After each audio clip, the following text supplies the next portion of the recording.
السلام عليكم ورحمة الله وبركاته. الحمد لله وكفى والسلام على عباده الذين اصطفى أما بعد فأعوذ بالله من الشيطان الرجيم بسم الله الرحمن الرحيم والله جعل لكم من بيوتكم سكنا سبحان ربك رب العزة عما يصفون وسلام على المرسلين والحمد لله رب العالمين اللهم صل على سيدنا محمد وعلى آل سيدنا محمد وبارك وسلم اللهم صل على سيدنا محمد وعلى آل سيدنا محمد وبارك وسلم اللهم صل على سيدنا محمد وعلى آل سيدنا محمد وبارك وسلم. Eid Mubarak to everyone and welcome back to our Smart Home series, this being the 5th episode. Inshallah, I hope everyone had an excellent Eid with their families and friends.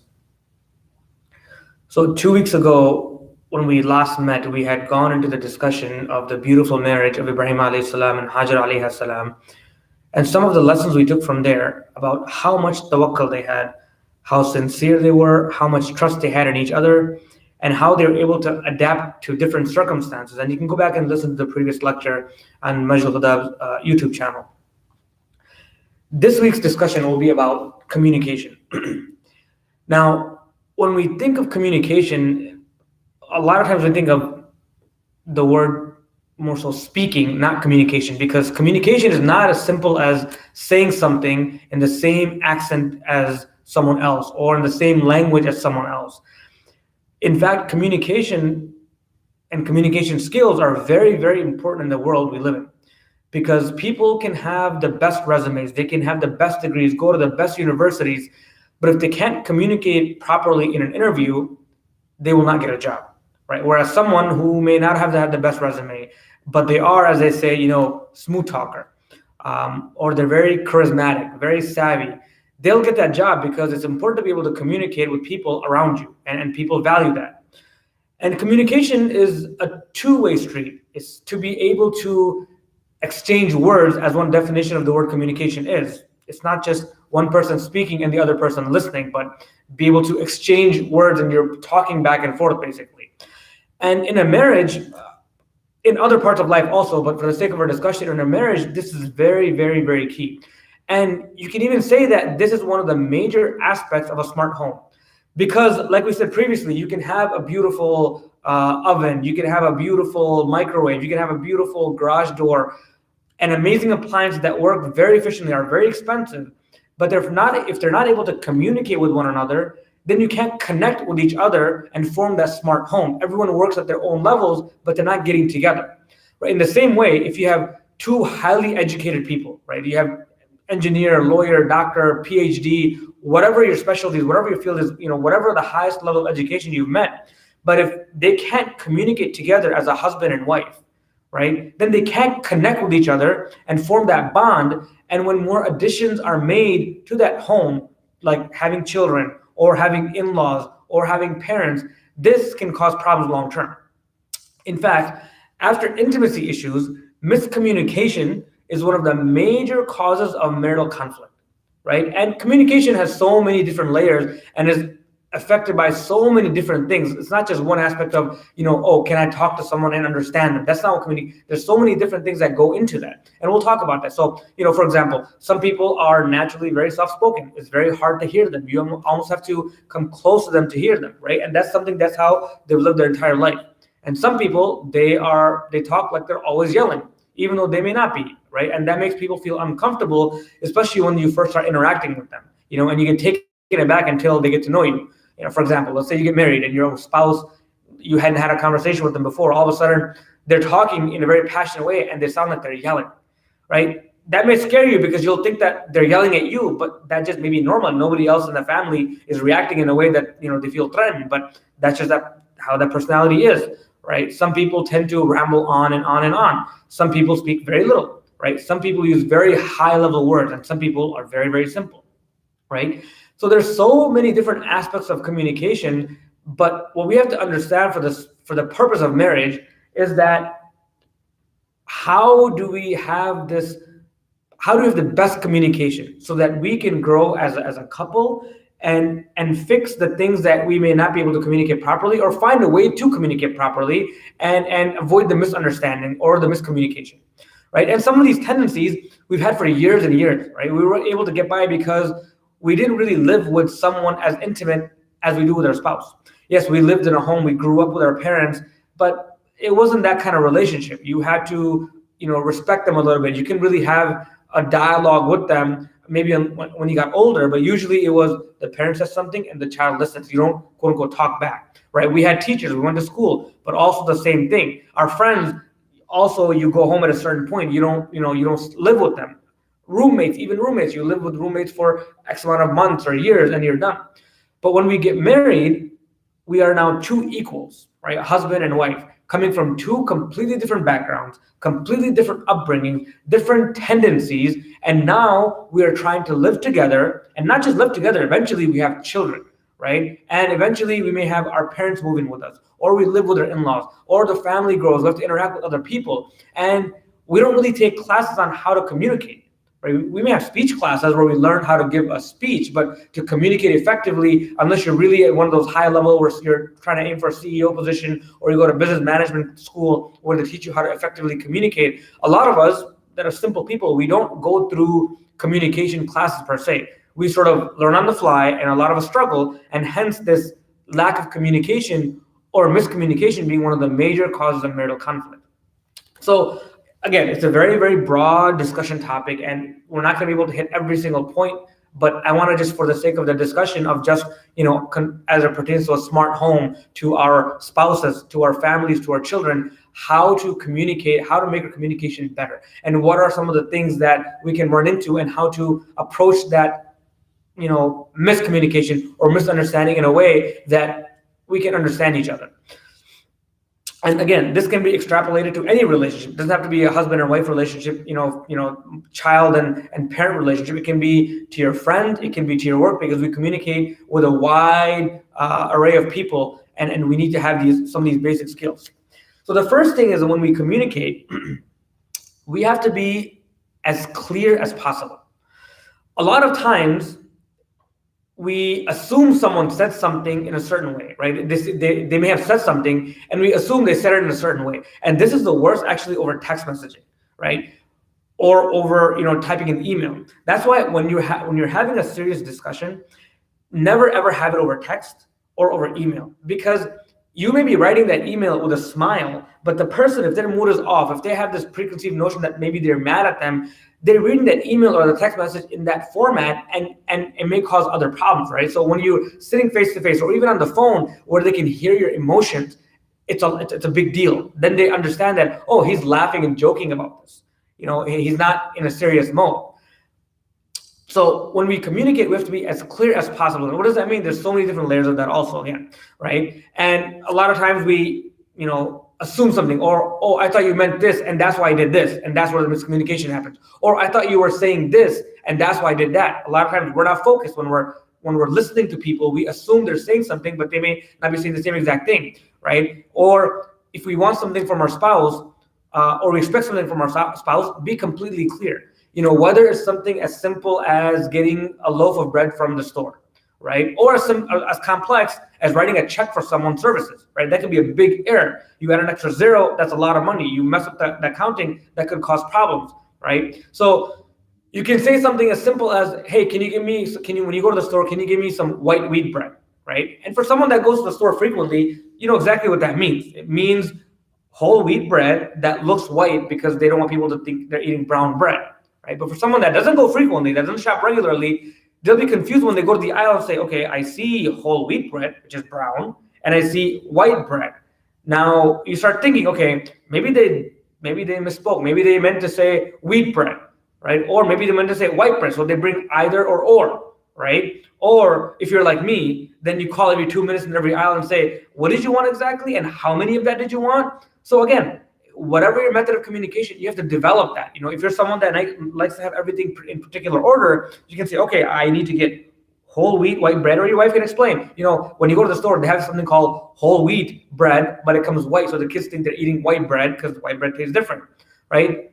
Again, every family is different. You have to figure that out. So husband and wife, that relationship, you need to start communicating. We need to start communicating and form an understanding of what exactly we're talking about. That way, when you come home with the whole wheat bread and none of the kids are eating it, you say, you know what, I didn't tell you, I told you to bring whole wheat white bread. And we know what that is, but our spouse may not know that. So until our wife or our husband figures out exactly what we want, we have to give as much information as possible, right? And or the other thing is that you can mess up on purpose, and that's also strategy. And that way they're always going shopping and you don't have to worry about it, right? That's a whole separate discussion. Maybe we can have a closed door session without cameras or without the spouse there. So just to highlight what kind of problems this miscommunication causes, we use a bread example, but in the medical field, this miscommunication can lead to errors. I mean, so much so that people operate and do surgery on the wrong leg, right, or the wrong arm. And there's, because of so many errors, they're constantly trying to figure out what the best way to communicate is between not just doctor to nurse, nurses to nurses, techs to nurses, whatever it is. But what they have is what's called, there's different things. One's called SBAR, one is called verbal readback, right? So doctors are always giving orders to nurses. Sometimes they're not by a computer. They can't put the orders in themselves. They're in the hallway. They see something. Hey, say, can you put this order in? So nurses are taught that, you do a verbal readback. For example, if I say, can you please give this patient 81 milligrams of aspirin once a day? The nurse has to say, just to be clear, doctor, you said aspirin 81 milligram once a day, correct? Right? So you do readback. You repeat exactly what they said, the way they said it. That way, the person that said it, for example, if I said that, I hear back and say, no, I didn't mean 81 milligrams. I meant 325 because maybe my mind is on another patient or something else has happened and I completely misspoke. So that verbal readback is also important. And if your relationship is such that there's a lot of misunderstandings going on, a lot of this miscommunication going on, that's one thing you can do is verbal readback. Someone says, can you get me 2 cans of black beans? And now you're wondering, okay, black beans, what kind of black beans, what brand do you want? So let's say, okay, you want me to get 2 cans of black beans from the store. Whatever your situation is, trying to develop a clear way of communicating is very essential, right? Now, the same way as a husband and wife, 2 different people coming together, now living together, right, with different preferences, different tastes, have to be able to get to know each other and speak clearly, and that will avoid the frustration, right? This is very, very important early on in the marriage because over time, you learn the preferences of your spouse. And even you come to the point where you're almost finishing each other's sentences, which can be kind of weird, but also amazing that 2 people that didn't know each other, lived independently for 20, 30 years of their life, now their bond is so strong that they know how each other think. They know that when I want something, when I'm saying something, this is what I mean. Or when they say something, I know exactly what they mean, even though nobody else in the room may understand that. And to the point where sometimes you can almost finish the sentences. It's really, subhanAllah, it's amazing that people that don't know each other can live like that. Parents and children don't have that relationship, right? Siblings don't have that relationship, right? A husband and wife can have that relationship. The second thing is that sometimes personalities also play a role in communication, right? Some people, like we talked about, are very outspoken, and some people are very quiet and reserved. For example, if someone has a personality where something is irritating to them, they won't say anything at all. They'll keep bottling it up. They won't say anything until something gets to the point where they explode, right? And it's not a big thing that'll make them explode. Like maybe when their spouse is trying to put their clothes in the hamper and half the pant was inside the hamper and half is hanging outside. The brothers know what I'm talking about, right? Or maybe it's just me. We can make, mashallah, 3-point shots from 25 feet away, but somehow when we're by hamper, half the pant leg is inside, half the pant leg is outside, right? And that could be something as small as that the spouse sees, and that's it. They just snap. Say, and they start thinking to themselves, he knows better. Why do I need to keep telling him? We've been married for 15 years. Why is it always the same problem, right? Or, they start going off about how, we don't clean our plate when we put it in the sink, how the bathroom always looks like a flood zone when the hurricane went through. And we're just thinking, hey, chill, it's just a pant and I missed half of it, right? But that's not the issue. The issue is that the other person has put up and stayed quiet and let things build until it got to the point where they exploded and everything just comes out. And that can become very ugly. right? And this is the personality of someone that has. It's not a bad thing, but if we have that personality where we, get irritated and just hold it in, irritated and hold it in, irritated, hold it in, we have to figure out how we're going to address that. If it's something that we can keep quiet about, let it go on and forget about it, that's fine. But sometimes we need to sit down and talk about it. Be like, listen, these are the things that bother me, right? I don't know what bothers you. I just think that my job is to put the plate in the sink and everything will happen by itself. Again, I'm a guy, but in general, if something really, really bothers you, you need to sit down with your spouse or even your children and say, look, I have a problem with this and it really, really bothers me. Everyone has their own preferences. We're raised a certain way. Some people don't like cabinet doors open. Some people like things to be done a certain way. Again, like we talked about before, marriage is two imperfect people getting together to try to make something perfect, right? And there's always going to be issues there. And it's not always a bad thing. It's a beauty of human beings that Allah subhanahu wa ta'ala can have two separate people come together and live harmoniously despite their differences, right? That's a mercy of Allah subhanahu wa ta'ala as well. So we have to also assume that the other person is not doing it on purpose, right? Sometimes we'll think that, oh, he's putting the pant like that on purpose to make me upset, to piss me off, right? We have to assume that it's just a simple slight, because if we keep assuming that they're doing it on purpose, then it's going to be a problem, because 90% of the time, the person that's doing it may not even realize it. And I speak from a guy's perspective, obviously. 99% of the time, we don't realize it. That's why they say men are from Mars and women are from Venus. And apparently, it's a really good book that discusses a lot of this communication stuff and just how different men and women are and why there's problems when they get together. So if you have time, I encourage you to read it also. Now, on the flip side, a person that, that doesn't hold things in, right? They may be completely blunt, right? And they were raised that way. It's not a bad thing. They always speak their mind. They say whatever's on their tongue. They don't want to hold anything in their heart, which is not always a good thing, right? You walk home and you see that your wife has bags underneath her eyes. She's very tired, been working all day, maybe didn't get sleep last night because the kids were bothering her. And it may be the truth. Hey, honey, you got bags underneath your eyes. That's not something we should say, right? You need to have it's the truth, but it's not appropriate, right? Or if the food has too much salt in it, and we comment and say, this food is so salty, right? Yes, it may be the truth. That doesn't mean that you have to express yourself. In fact, there's so many different stories from the seerah you can talk about. How one time there was I don't know if it was a Prophet or a Sahabi, that someone made a pot of salty food, and that person actually ate the entire pot and didn't give it to anyone else.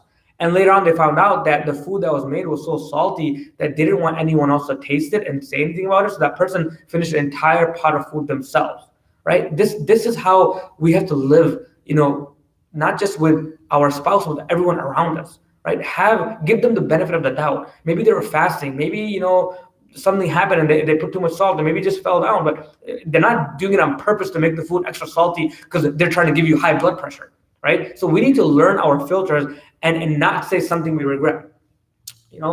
Maybe our wife or husband that's been with us is tolerating it, but if we make these mistakes and say things we shouldn't be saying, that we should be holding back in the workplace, we won't keep a job for too long.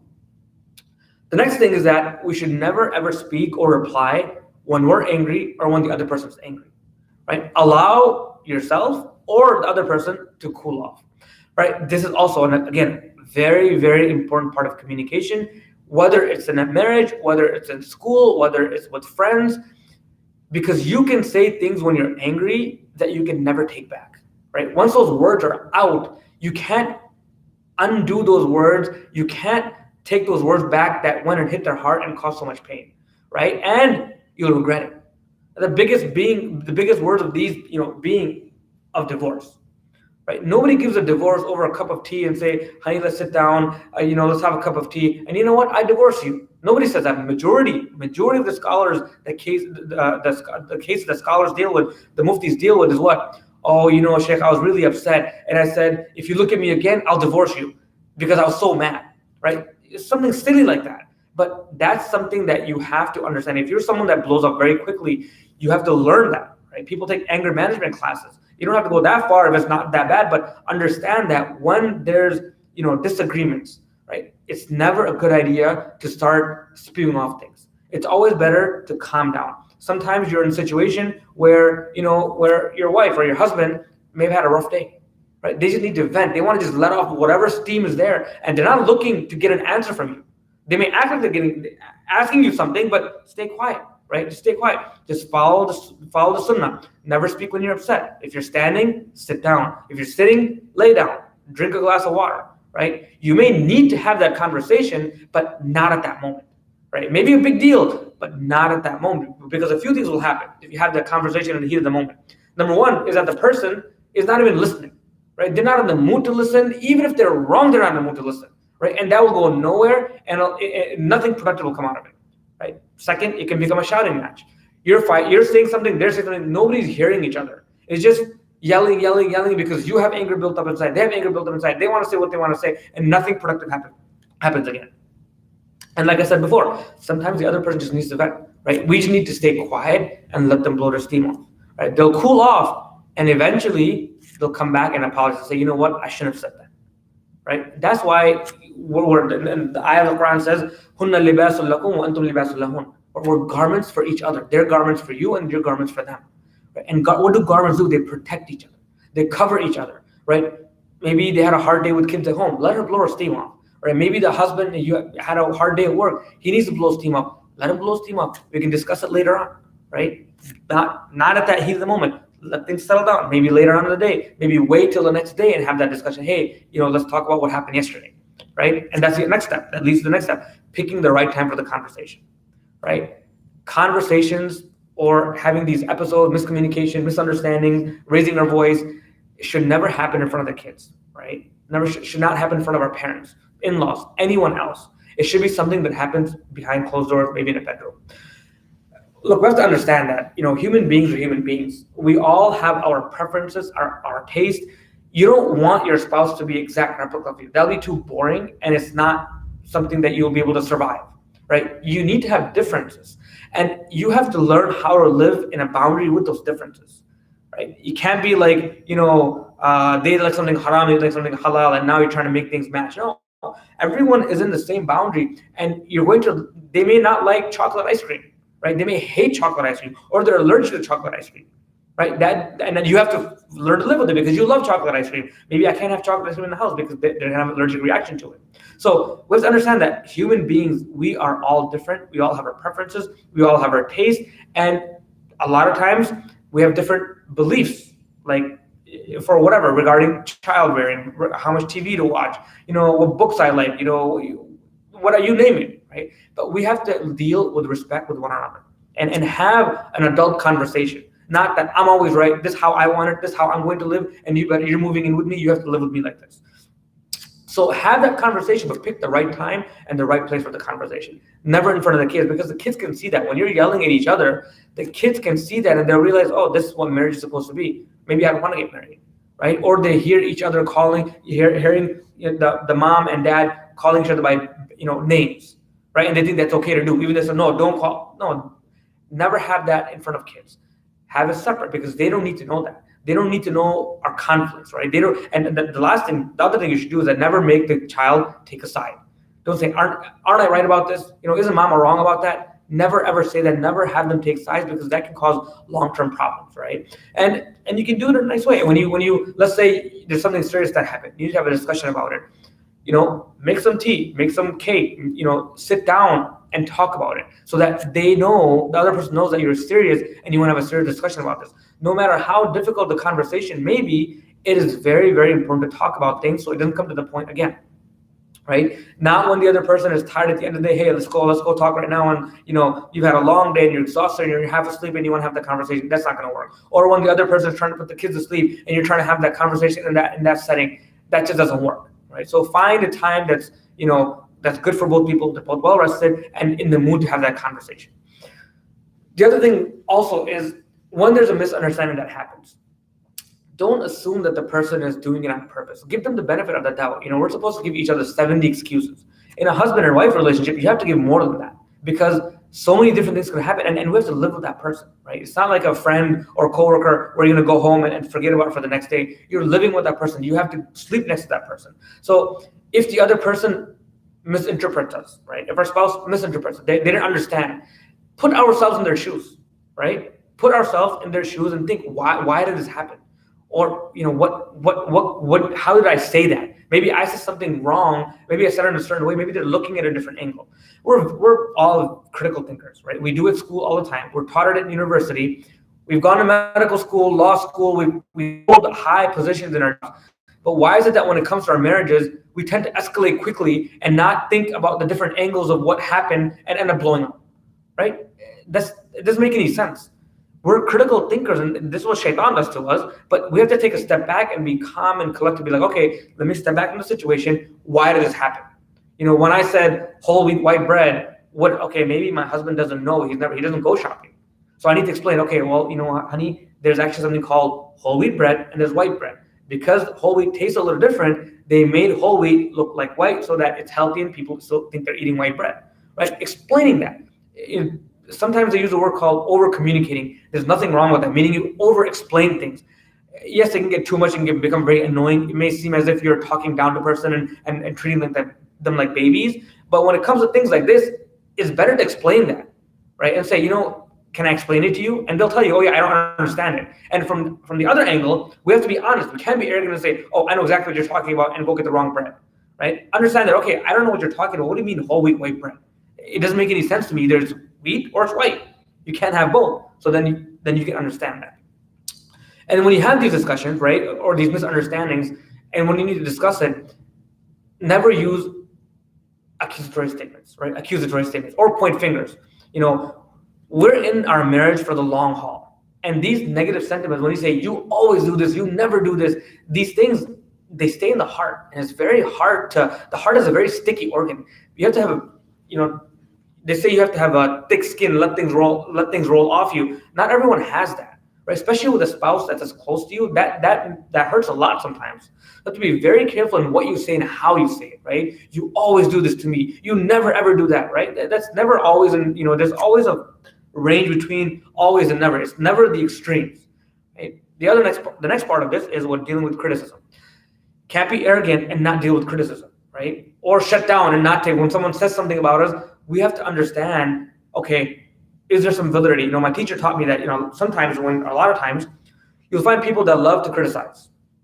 And it can get annoying at times, but our job is, number one, we should thank people for trying to correct our akhlaq or make it better.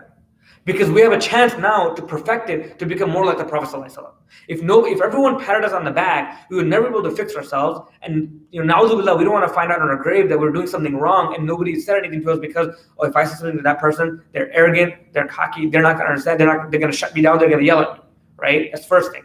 Number two is that, it helps us become a better person, right?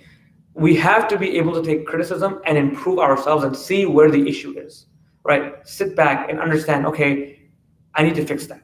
I need to become a better person, not just a better husband, a better wife, a better coworker.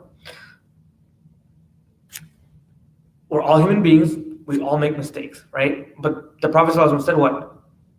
The best of the sinners is the one who repents. So same way, the best of us, we're all human beings. We're going to make mistakes, but we have to acknowledge our mistake, right? We can't be shy and bottle up everything inside of us. Then we'll blow up, and the spouse won't even realize what they were doing wrong. They may be doing something for days and months and years, and when they blow up, it'll look out of proportion, like what? Not understanding why it's such a big deal until you sit down and go through the entire history. Like, you look in the browsing history of, this happened, and this happened, and this happened. This is what it led to. Right, so we can't be arrogant and avoid criticism. Say, no, you can't say anything about me.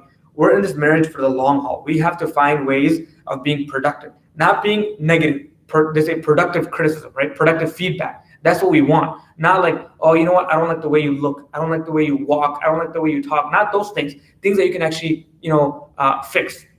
And when we're discussing an issue, try to avoid using you, right? Try to use words like I feel, I wish, I don't want to. Having that mawadda and rahmah, because again, this is our spouse, someone who's our best friend, who we want to make things work out for.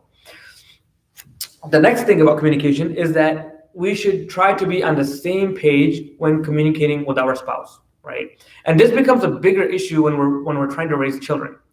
For example, if let's say the father is very strict and they don't let the kids watch TV, and the kids know, I'm going to go to mom. If I ask my dad, he's going to say no, I'm going to go to my mom, and she'll say, yeah, go ahead and watch TV.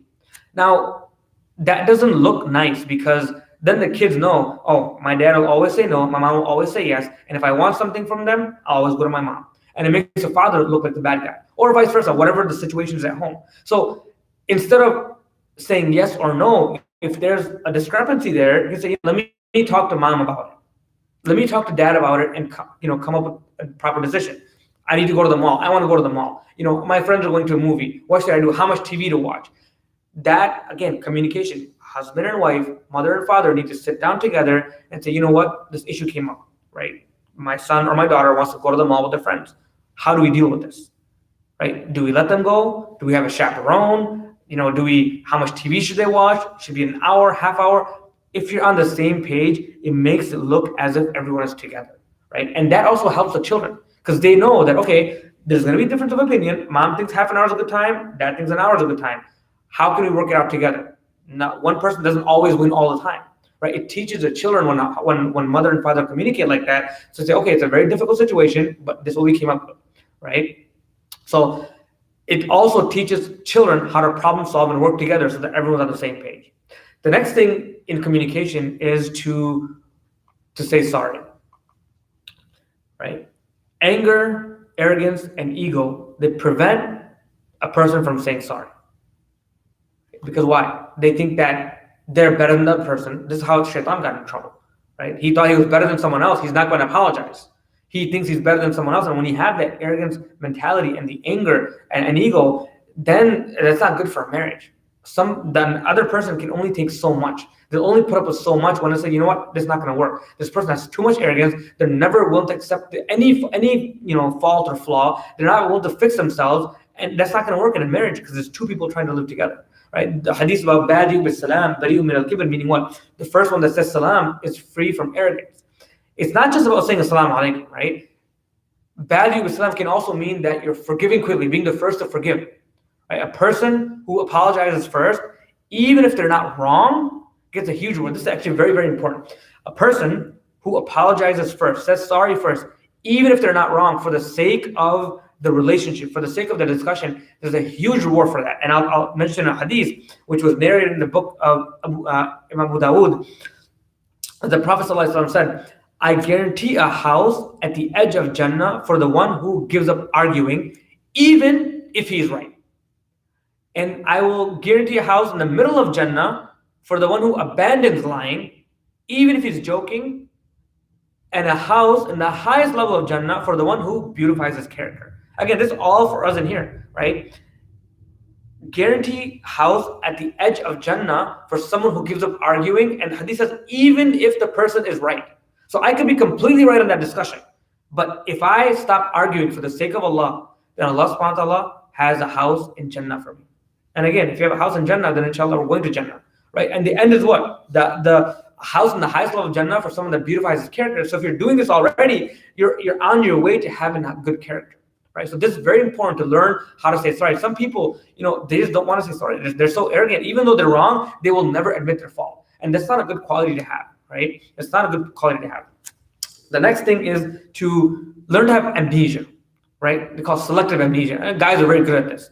Meaning what? Something happened, forgive and forget. Don't think about it. Don't ruminate on it. Don't always think about, they did this to me 10 years ago. I'm going to write that down, keep it in my heart. No, our life is very short.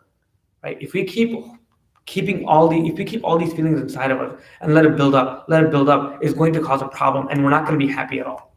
Right? The last thing is that never ever go to bed at night angry with your spouse. Because imagine you go to sleep in that state, and your wife or your husband doesn't wake up. Imagine how you would feel that this was the last conversation you had. This was how you went to bed, angry at each other, turned away from each other. And that's how you went to sleep. And one person dies, imagine how that feels, right?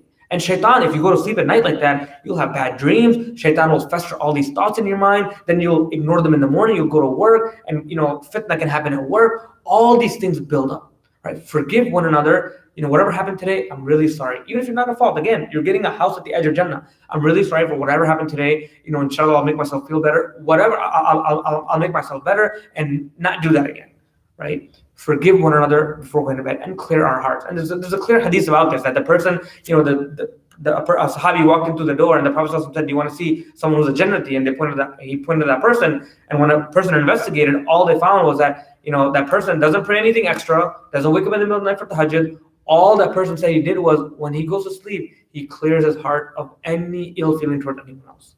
So think of all the good things that our wife or husband did all day. Why think of that one small thing that happened that's making us upset? Shaitan wants us to hold on to that. But we're better than that. We should just forget about it. And whatever miscommunication happened, forget about it. Say astaghfirullah. Inshallah, we'll talk about it tomorrow and fix all this. But I love you. Go to sleep with a happy heart, right? And say I love you often, right? Not just when you want something or you're in trouble. And the Prophet ﷺ was never shy with the Sahaba when they asked him whom he loved the most. He clearly said, Aisha, radiallahu anha, right? So we shouldn't feel shy. Fine, we may not say in front of our friends, oh, I love my wife. That's okay. But at least tell her that you love her. And the wife should tell her husband, I love you, randomly. It doesn't have to be when you want something, oh, you need to go shopping, buy an expensive, dress or something. It's like, oh, I really love you. No, that doesn't, when you say it often and you say it a lot, it really, means a lot, right? And small things like that can help a person to having a rough day. Having a bad day, say, you know what, I love you. Communication, again, it's a two-way thing. It's not just one person saying something. It should be both a husband saying it and a wife saying it. So those are all the points that I have for today. Again, like all our talks, we're limited with 20 to 30 minutes. We already went over 30 minutes for this talk, but these are just general principles, and you can go into so much depth about this. And over the next discussions, we'll kind of go back and hit some of these points. But these are some principles that we can work on. And just to summarize that, communication or miscommunication is one of the major causes of marital conflict, and it's something we actually need to work on, right? No matter if we've been married if we're not married or married for 30 years, there's always room for improvement in our character, right? And the chances are, if we're still married after 30 years, we've already learned how to handle some of these issues. But again, you can always improve on that, right? When someone wins a championship, and we know Milwaukee, they just won a championship, they take a few days off, but then what happens? Then they work on, okay, what part of my game do I need to work on to become even better next year and come back and win a championship again? It's not just say, oh, I won a championship, I'm done, I'm the best player in the world, I'm going to go home, rest for 3 months, and come back when the next season starts. No, they're always looking at something to improve. And our goal is to get the highest, level of Jannah, highest house in Jannah. And that's when we perfect our character. So we ask Allah subhanahu wa ta'ala to allow us to become better communicators and better listeners. And we ask Allah subhanahu wa ta'ala to grant us hikmah and gentleness when we communicate. We ask Allah subhanahu wa ta'ala to look over our shortcomings in our marriage and strengthen our bonds of marriage. And we ask Allah subhanahu wa ta'ala to put mawadda and rahmah in our marriage. Wa akhiru da'wana alhamdulillahi rabbil alameen. Inshallah, we'll meet next week.